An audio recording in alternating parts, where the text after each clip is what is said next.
LED wall sa stage sa Cebu City Sports Center nga gamiton ta sa sinulog sa Dakpes Laluigan. Nahugno. Oy, duha angol. Brigada Alan Tangkawan, i-brigada mo. Report!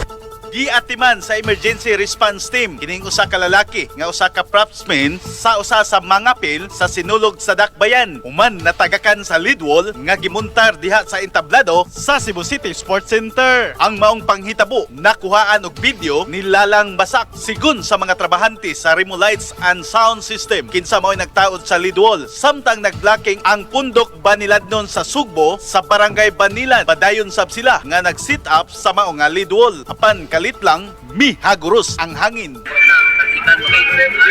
Makita nga nakayag ang nahiwa-hiwa nga lead nga nagkatag sa ubos nga bahin sa stage.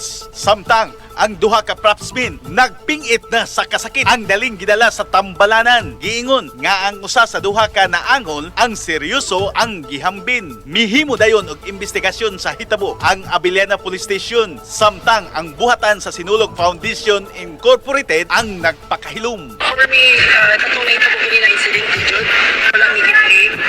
Kuha lang for the security of every contingents. Paligunon lang, scaffolding. We don't know man po na during the live performances sa Saturday at sa Sunday, simba ko palayo pa niya tumitabo bas. I would highly recommend na sa supplier or sa naghimuan ni paligunan lang ang base niya.